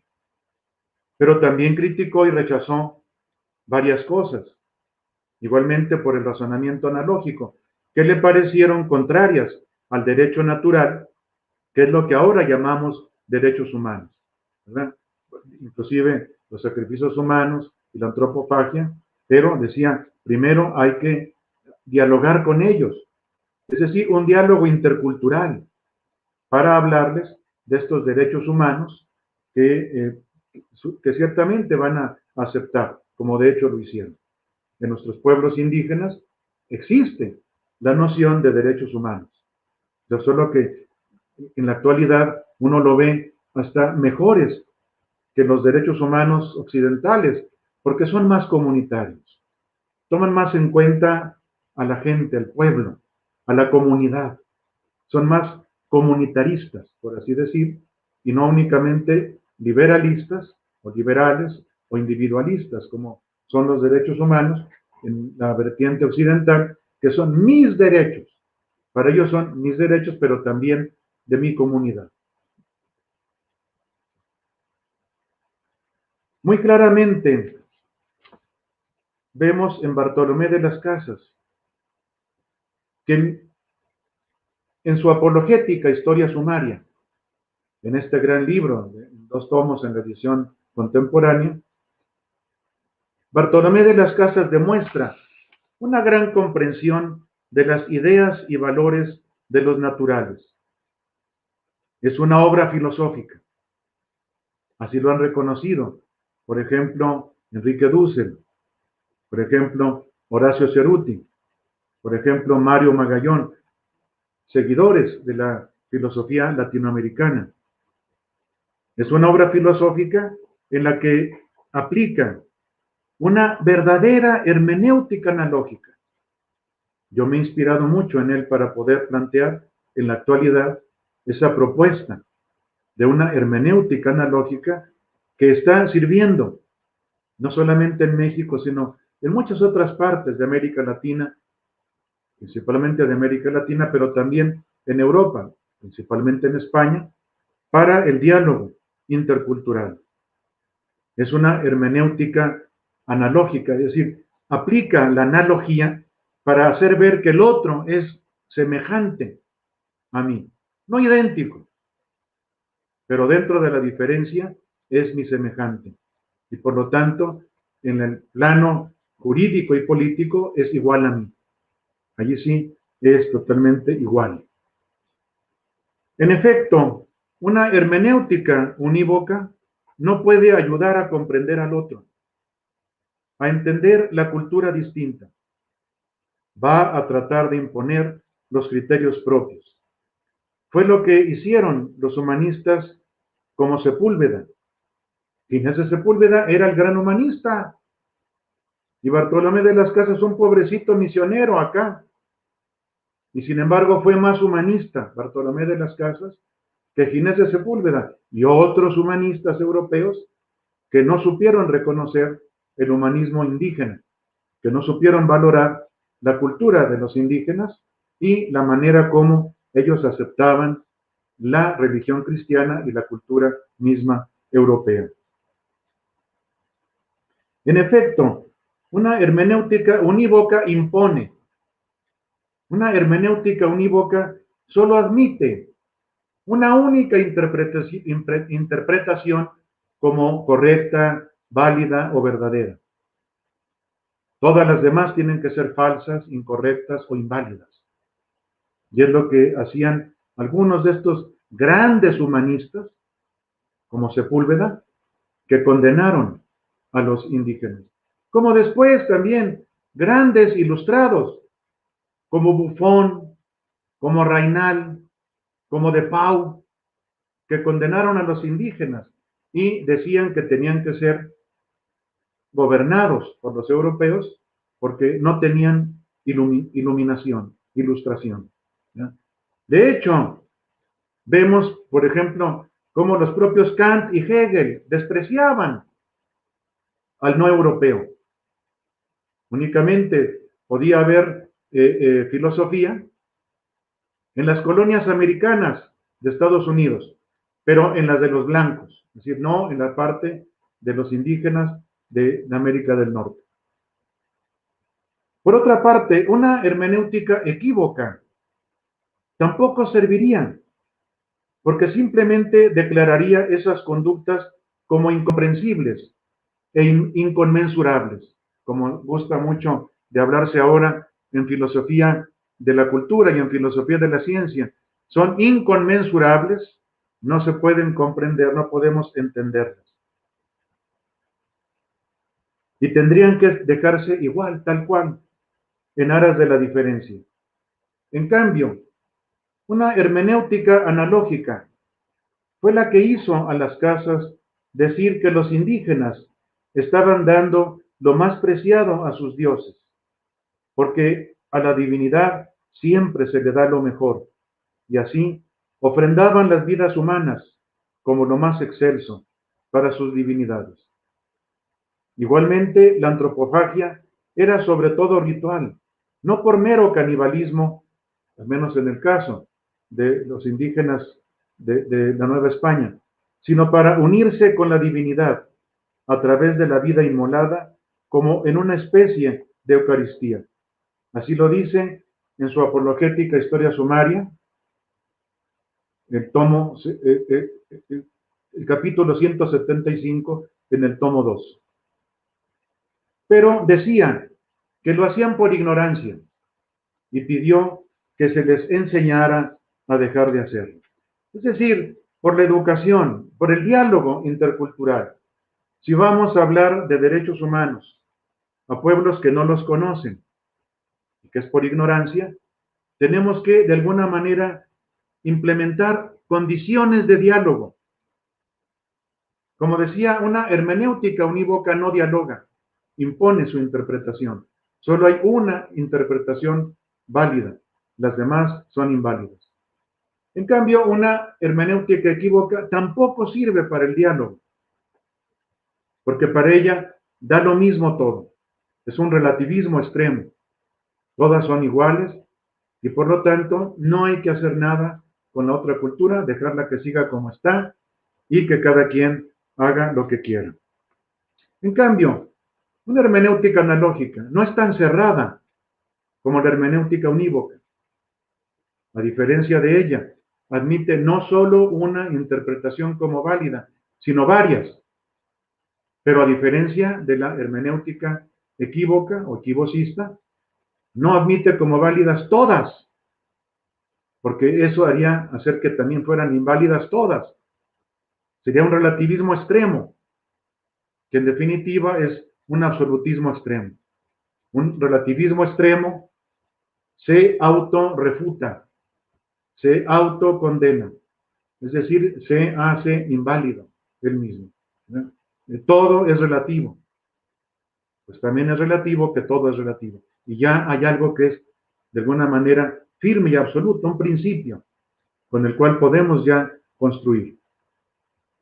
Y de esta manera, una hermenéutica analógica puede servir para que haya varias interpretaciones, en nuestro caso, varias culturas, pero también según un cierto orden de jerarquización. Es decir, hay una hermenéutica analógica que es proporcional, pero también de atribución, es decir, que marca niveles, ¿verdad? Por ejemplo, que si me preguntan, ¿y cuál es el principal analogado de las culturas? Yo no diría que la mía, porque pierdo, ni tampoco la tuya, porque también pierdo, sino una ideal, que sería la de los derechos humanos. Yo creo que era lo que estos renacentistas humanistas pensaban con tantas utopías como lanzaron, además del propio Tomás Moro. Es decir, si Bartolomé de las Casas hubiera tenido una hermenéutica unívoca, hubiera impuesto la fe cristiana, pues no había manera de entender las prácticas de la religión indígena desde el punto de vista de esta hermenéutica, de esta arte de interpretación puramente unívoca, absolutista, rígida, exacta, pero no solamente rigurosa, sino rígida, que solo admite una interpretación válida. Por supuesto, la mía. Y todas las demás son inválidas. Todas las demás tienen que destruirse. En cambio, como hemos dicho, una hermenéutica equívoca a Bartolomé de las Casas lo hubiera privado de la posibilidad de criticar, al menos en alguna medida, lo que de reprobable tuvieron esas prácticas culturales. Tenía que haber tolerado todo. Y esto es imposible. Vemos que la hermenéutica unívoca peca de absolutista y la hermenéutica equívoca, que vemos, por ejemplo, en muchos casos, ¿verdad?, de antropólogos que dicen toda cultura es válida, Entonces, si van en contra de los derechos humanos, no podríamos decirles ninguna cosa. En cambio, una hermenéutica analógica mueve a comprender, sí, a comprender, de acuerdo, pero también a criticar. Es decir, después de la comprensión viene el juicio. Inevitablemente juzgamos, enjuiciamos al otro. Y tenemos que ver en él cosas buenas y cosas malas. Nadie acepta en bloque otra cultura. Sería una falta de criterio muy grande. Se tiene que criticar. Y para poder criticar también se tiene que comprender. Es decir, ahí está el diálogo intercultural. Ni puramente aceptar, ni puramente rechazar. El que comprende todo, se acaba el diálogo. Ya no sabemos qué hacer. Se tiene que acabar porque ya nos pusimos de acuerdo y no hay nada más que decir. Acaba el diálogo. Y una hermenéutica equívoca también acaba con el diálogo. Porque todo lo que haga la otra cultura es bueno. Y ya no tenemos nada que discutir, nada tenemos que dialogar. En cambio, una hermenéutica analógica capacitó a Bartolomé de las Casas para comprender lo que esas prácticas significaban, la parte de comprensión, pero a la vez a tomar una postura crítica frente a ellas, es decir, la parte de juicio, en lo que tuvieran de criticables y poder dialogar con la otra cultura para manifestar su discrepancia, todo ello de manera argumentada. Esto tiene mucha semejanza con una filosofía intercultural de alguien muy connotado actualmente, Charles Taylor, el canadiense, que es uno de los principales ideólogos del multiculturalismo en Canadá, principalmente en Quebec. Y él habla de esto. Él invita sobre todo a comprender, pero yo creo que sí le falta un poquito poner de relieve la parte de criticar, porque podemos encontrar en muchas culturas cosas que no van de acuerdo con los derechos humanos, o cosas en mi propia cultura que la otra cultura me enseña a criticar y a tratar de modificar. Es decir, también estar abierto a la crítica del otro. Una hermenéutica analógica admite varias interpretaciones como válidas, al contrario de la unívoca, que nada más aceptaba una, pero no todas, y además jerarquizadas, según la analogía, no solamente de proporción, o de proporcionalidad, sino de atribución, que pide un analogado principal y otros analogados secundarios. Sí, pero no pone una cultura concreta como la principal, porque eso no existe, sino un modelo, es decir, un modelo de cultura que nos puede ayudar a servir como ícono o como modelo. 5 minutos. El de los derechos humanos. 5 minutos. Con esto termino, con esto me da mucho gusto haber charlado con ustedes y en la presentación que yo quería hacerles. Muchas gracias por su atención. Muy bien. Sí, profesor. Puede cortar el micrófono. Ahora, muy bien.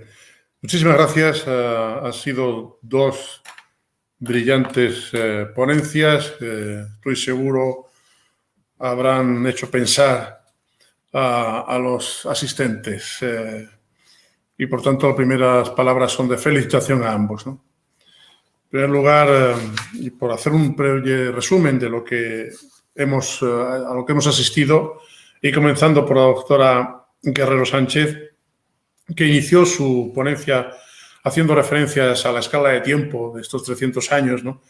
Y a la Constitución de 1712 y cómo en esa Constitución del 12 pues habla de una comunidad de naciones en la que la península y las provincias ultramarinas formaban un todo, ¿no?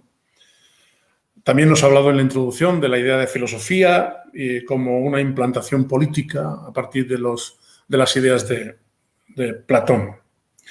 Y ya entró de lleno en el tema del humanismo hispano y cómo lo compara en conflicto con otras ideas y otros conceptos humanistas y otras ideas imperiales, ¿no?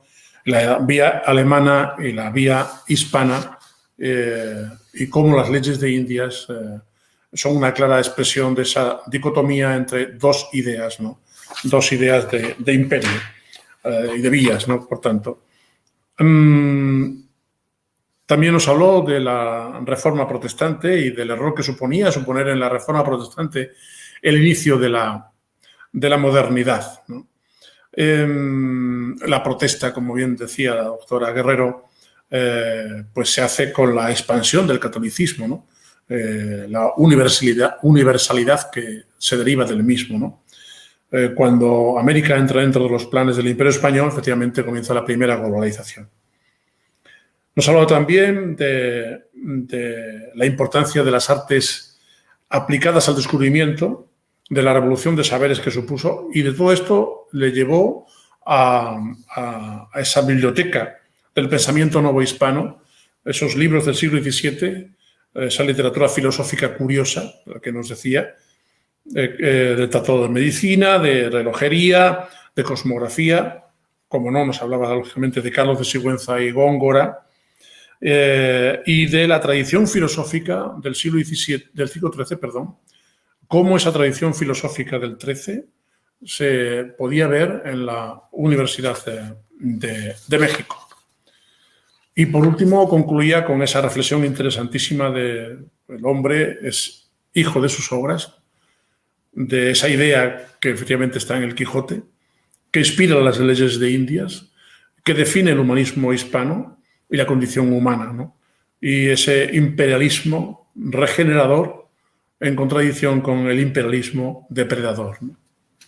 Por su parte, el profesor Besop nos planteó al principio cómo Montesinos había influido en ese cambio de mentalidad en el pensamiento de Bartolomé de las Casas, y cómo de ahí le va a conducir al final de parte de su intervención, que es cómo la cultura indígena es comparable con la cultura grecorromana. Y todo eso lo hace a partir de una idea fundamental del escolasticismo y el humanismo que se dan cita en la obra de Bartolomé de las Casas, en el pensamiento de Bartolomé de las Casas. Y es muy interesante la reflexión que nos hizo sobre el círculo humanista de Carlos V, de ese círculo que formado a la sombra de Erasmo de Rotterdam, de la utopía de Tomás Moro, y cómo Bartolomé de las Casas efectivamente pudo entrar en conexión con ese círculo cuando está en España, por ejemplo, en algunos de los sínodos importantes, ¿no? Y nos habla después de la relación con la utopía de Tomás Moro y con Zumárraga, Vasco de Quiroga, en fin, y ese intento fallido de Bartolomé de las Casas de poner en práctica la utopía de Tomás Moro, que lo hace Bartolomé de las Casas en Michoacán, y en cambio Verapaz no triunfa, ¿no? Esos experimentos sociales, ¿no? de Quiroga triunfante y de Bartolomé de las Casas que no prosperó, ¿no? Cómo reivindica la cultura indígena Bartolomé de las Casas, cómo reivindica el humanismo indígena, la filosofía indígena y esa idea de autogobierno. Ahí entra finalmente en el tema de la hermenéutica de Bartolomé de las Casas, de esa forma de comprender el humanismo indígena que le permite comprender aspectos que para los misioneros resultaban abominables, como el tema, por ejemplo, de la antropofagia. Pero a los ojos de Bartolomé de las Casas y de su forma de entender la cultura indígena era comparable, salvando las distancias obviamente, con la Eucaristía cristiana para Bartolomé de las Casas. Tratar de entender al otro, que era fundamental también, y no despreciarlo, que es algo evidentemente que todavía parece que no hemos aprendido. Y nos habla finalmente de la hermenéutica analógica, de la distribución analógica, que nos lleva a algo tan importante como, por ejemplo, la comparación o la analogía que se establece entre dioses prehispánicos y santos católicos como Santiago Matamoros e Ilapa. Nos habla también de cómo los derechos humanos de la civilización indígena suponen un cambio radical y fundamental para entender aspectos de la cultura prehispánica y cómo, en ese sentido, la forma de ver el humanismo prehispánico de Bartolomé de las Casas es mucho más humanista que la de Sepúlveda, sin duda alguna, como bien decía el profesor Bessó. También nos ha hablado finalmente de cómo los humanistas europeos condenaron la cultura indígena porque efectivamente se aplica una hermenéutica no analógica, sino equívoca o unívoca, que efectivamente pues, no tiene que ver con la hermenéutica analógica que nos permite la comprensión, que nos permite el diálogo y la postura crítica. Bien, pues aparte del chat, ¿verdad? Y de los medios de comunicación, los ponentes nos han hecho llegar, en primer lugar, la felicitación a ambos ponentes, ¿no? Y ya paso a exponerles algunas. Tenemos exactamente 25 minutos para responder y siguiendo el orden de las intervenciones, de las preguntas y de los intervinientes, le planteo la primera cuestión a la doctora Guerrero. Y es una pregunta de Montes Vega que, aparte de felicitar a la ponente, nos pregunta que el papel que tenía la Inquisición, una institución como la Inquisición, en las ideas novohispanas, entiendo las ideas humanistas novohispanas. Adelante, por favor. Muy bien, muchas gracias. Bueno, una pregunta muy interesante. Al leerla me he dado cuenta de que dice una institución medieval, ¿no?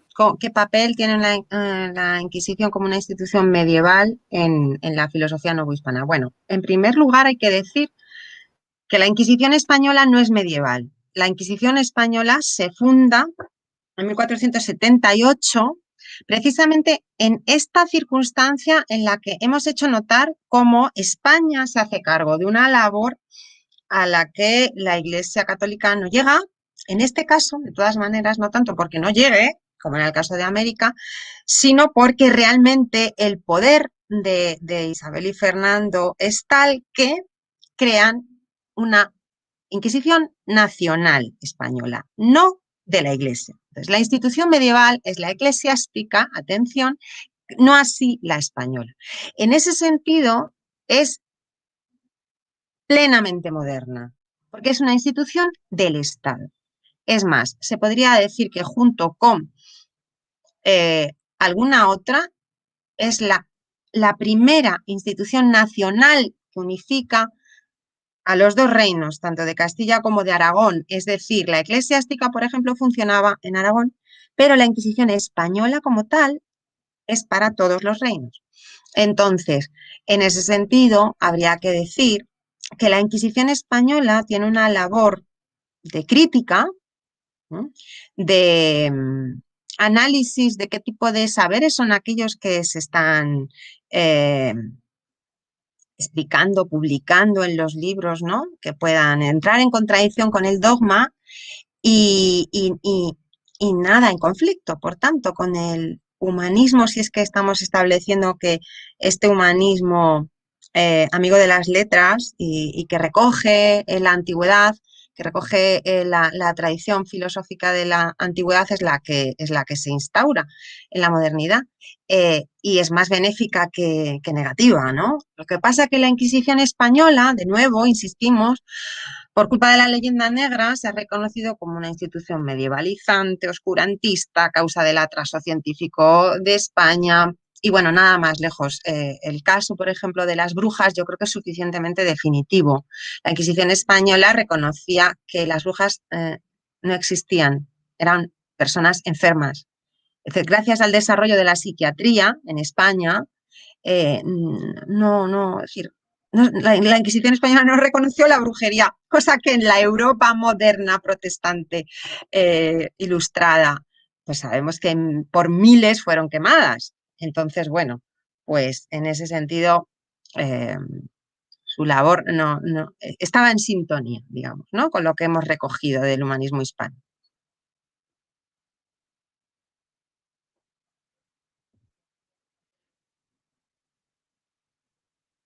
Muchas gracias. Para el profesor Bessó hay una pregunta del ingeniero Urrutia que le formulo a continuación. Bueno, algunos autores consideran a las casas como exagerado en sus afirmaciones, sobre todo en lo relativo al trato de los indios, ¿no? Podría suponerse, por tanto, una minimalización de algunas barbaries, ¿no?, a los ojos españoles que cometían los indios fundamentalmente en lo relativo a los ritos y sacrificios sangrientos. Es decir, en otras palabras, un humanismo indígena dulcificado. Bien.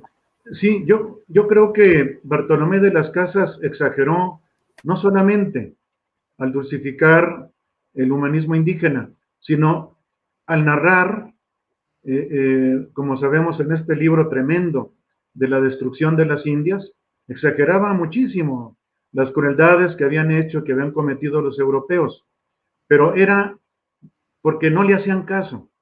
Casi podríamos decir que era un recurso retórico, argumentativo, porque no le hacían caso y tenía que cargar las tintas lo más que podía. Ese libro de la destrucción de las Indias es tremendo. A mí me han pedido que haga alguna introducción y tengo que reconocer que exageraba mucho. No tanto como ustedes saben que Menéndez Pidal decía que Bartolomé de las Casas estaba loco, que tenía una especie de obsesión y compulsión a endiosar a los indígenas y poner mal, como en la leyenda negra, a los españoles. Pero es que no le hacían caso. Como sabemos, no prosperó toda la lucha que quiso hacer en pro de los pueblos originarios.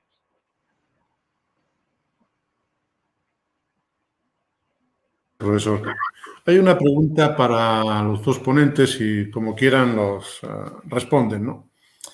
La formuló Paula Vera, ¿no? Y decía que, bueno, ante las dificultades, ¿no?, propias del encuentro de dos entes, ¿no?, o mejor aún, de culturas diversas, ¿cómo valorarían los expositores, ustedes, ¿no?, el resultado de nuestras comunidades actuales? En fin, brevemente, como tenemos un tiempo justo, y les pido también concreción porque hay algunas preguntas más ahí. Sí, a ver, comienzo yo. Vale, Por favor. muchas gracias. Los entes se refiere, supongo, a sociedades, ¿no? Tal como... Me imagino, sí es. Y entonces, como el resultado de nuestras comunidades actuales, pues diríamos nuestros países actuales. Bueno, yo diría que las culturas no hay que entenderlas como círculos absolutos, megáricos, decimos los filósofos, sino como un conglomerado de instituciones que pueden, pues digamos, criticarse, como ha presentado el doctor Beuchot, y coger unas cosas que interesan y otras rechazarlas.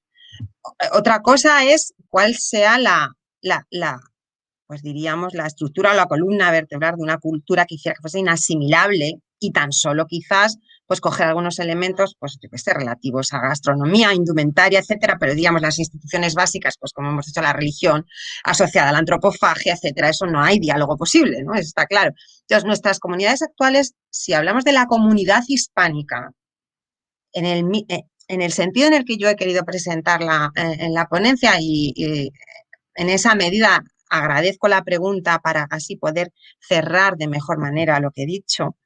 Si hablamos de estas comunidades como estas plataformas, resultado de aquellos imperios que hoy en el presente constituimos las naciones de la ONU, pues creo que la comunidad hispánica puede estar bastante orgullosa del resultado del mestizaje, de hablar una lengua universal, 500 millones de personas y que el mejor, pues bueno, es la mejor herencia que podemos tener es justamente esa, ¿no? La de la mezcla. Frente a otras comunidades en donde sigue habiendo racismo, en donde sigue habiendo, diríamos, pues una falta de respeto por las personas que forman parte de una sociedad, por no constituir o por no pertenecer a una clase alta, o etcétera, etcétera. Quiero decir que frente a otra de corte anglosajón o de corte, como hemos dicho, germánico, en general, pues otros imperialismos, ¿no? El imperialismo inglés, esos que hemos llamado imperialismos depredadores. Pues si hablamos de comunidades en este sentido general, de bloques de naciones actuales unidos por una cultura, una lengua, etcétera, creo que nuestra comunidad hispánica en comparación puede sentirse históricamente bastante orgullosa. Muchas gracias. Profesor Gesell, por favor. Sí, yo estoy de acuerdo con lo que dice la doctora Sánchez Guerrero, porque un gran historiador, Lewis Hanke, estadounidense, se movió a escribir acerca de la colonización española, comparándola con la colonización inglesa que se hizo en Estados Unidos, y vaya, es una gran diferencia. Él mismo dice que por eso se metió a hacer la historia de la colonización española en América, porque se detuvieron no solamente a pensar, a reflexionar, sino a criticar la moralidad de esa colonización que estaban ejerciendo, a diferencia de los ingleses que no se lo preguntaron, simplemente sacaban a los indígenas o los mataban. Entonces yo creo que Lewis Hanke, gran historiador estadounidense, tiene razón en esa comparación que ha hecho de los dos modos de colonización. Muy bien, muchísimas gracias. Hay una pregunta también para...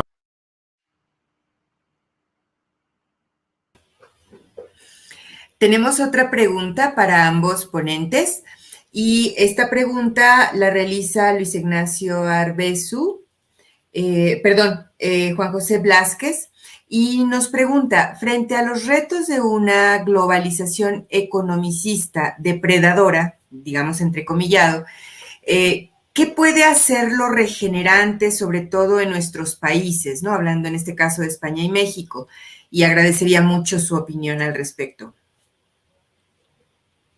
Muy bien, bueno, tomo la palabra, gracias por ello. Bueno, ¿qué podemos hacer? Muy buena pregunta. Pues recoger nuestra historia sin prejuicios, como nosotros desde la Escuela del Materialismo Filosófico estamos intentando hacer y como desde otras partes de Hispanoamérica, en México, en Argentina, se está haciendo. Ya que digo Argentina, porque estaba pensando en Ricardo Levene, ¿no? Las Indias no eran colonias, historiador argentino cuyo libro así titulado es elocuente, ¿no? Las Indias no eran colonias. Entonces, desmarcarnos de esa idea de la colonización inglesa, bajo la cual se nos ha querido medir, y entonces, ¿es de qué podemos hacer? Pues conocer nuestra historia y reivindicar nuestra tradición. En ese sentido, por ejemplo, esta biblioteca digital del pensamiento novohispano que se ha llevado a cabo en la Universidad Nacional Autónoma de México, pues es una medida que nosotros podemos hacer, claro, a nuestra escala académica, de alguna manera saber que se nos ha querido, o actualmente, mejor dicho, ¿no? Se nos ha querido reinterpretar desde este imperialismo depredador a lo largo del siglo XIX especialmente, pues, se ha querido sacar tajada, ¿no? Tanto pues el imperialismo inglés como el francés, contándonos la historia de España ellos, ¿no? En lugar de contárnoslo nosotros. Y esto es algo que está por hacer realmente. O sea, lo que es algo esperanzador y positivo es que la historia de España no está hecha. La historia del Imperio Español aún, en el sentido actual, está por hacer. Y hacerla sin esos prejuicios, ¿no? Protestantes o germánicos, ¿no? De esta filosofía idealista, espiritualista, que como yo decía, frente a la filosofía católica, pues deposita en el individuo, ¿no? En la elevación de cada uno, que se salva por sí mismo, sin tener en cuenta a los demás, pues esa visión comunitaria, ¿no? Del humanismo hispano, que también reivindicaba el doctor Beuchot, es algo que tenemos que hacer notar, ¿no? Nuestras instituciones, vinculadas a esta idea del grupo, de la necesidad de contar con los demás frente al individualismo de corte anglosajón, es algo que podemos hacer, ¿no? Reivindicarlo. Muy bien. Bueno, tuve algún problema de conexión, que se me fue un momento. Tenemos unos minutos nada más y yo quería formular una pregunta de oficio al profesor Bechó, que es en relación con el fallido proyecto comunitario de Bartolomé de las Casas, ¿no? Así como el de Vasco de Quiroga triunfa y se basa prácticamente en la misma idea en torno a la utopía de Tomás Moro, ¿cuáles son las razones? Porque es algo que siempre me ha llamado la atención. Las razones por las que el proyecto de Vera Paz, creo que era como se llamaba, el de Bartolomé de las Casas, no triunfó cuando tenía todas las posibilidades de que así fuese, ¿no? Y en cambio el de Vasco de Quiroga sí que lo puede llevar adelante. ¿Hay alguna razón de carácter hermenéutica que explique por qué no triunfó el proyecto de Bartolomé de las Casas? Sí, me parece a mí que hubo varias razones por las que no triunfó el experimento, como le llama el propio Lewis Hanke, de Vera Paz. Y fue porque había mucha indignación de los propios indios en contra de los conquistadores. Ellos tuvieron la culpa. Ya Bartolomé de las Casas casi transformaba esa llamada tierra de guerra en tierra de paz, por eso le quiso llamar Verapaz. Pero seguían los desmanes de los soldados. Es decir, vemos cómo se enfrenta ahí la cuestión del misionero que quiere una cosa y del soldado que quiere otra cosa. El soldado quiere no solamente, no digamos destruir, sino enriquecerse, despojar a los indígenas de lo que tenían, ¿verdad? De lo que supuestamente se les achacaba de que tenían mucho oro, etcétera, etcétera. Entonces los indios se pusieron rebeldes y fue por lo que el pobre de Bartolomé de las Casas no triunfó en su experimento social, cosa que sí logró don Vasco de Quiroga, porque claro, también sabemos que don Vasco de Quiroga sí permitía una especie de guerra suave, una especie de entrada con armamentos para pacificar a los indios de esa manera con las armas. En cambio, Bartolomé de las Casas estuvo siempre en contra de cualquier pacificación violenta. Creo que eso fue lo principal que le hizo no prosperar. Y gracias por la pregunta. Muy bien, muy bien. Pues tenemos unos minutos nada más para que de nuevo la doctora Verónica Orozco finalice la sesión. Yo antes de que dar la palabra nuevamente quería agradecerles tanto al doctor Bechó como a la doctora Guerrero la gentileza que han tenido al aceptar la invitación que le hicimos en su día. Felicitarles nuevamente por sus brillantes intervenciones que han despertado mucho interés entre los asistentes y de nuevo, por tanto, dar la palabra a la doctora Orozco para finalizar. Muchas gracias. Muchas gracias.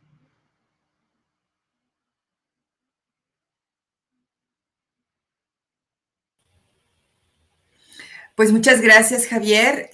Muchísimas gracias a los ponentes que nos acompañaron el día de hoy, al doctor Bechó y a la doctora Guerrero. Muchísimas gracias por su intervención. Muchísimas gracias al doctor Pizarro por su extraordinaria sesión y gestión para esta sesión y la síntesis y las conclusiones a las que nos llevan. Y solamente para recordarles nuestra próxima actividad, que será en el mes de agosto, el 26 de agosto, trataremos el tema de la literatura novohispana desde la visión del siglo de oro.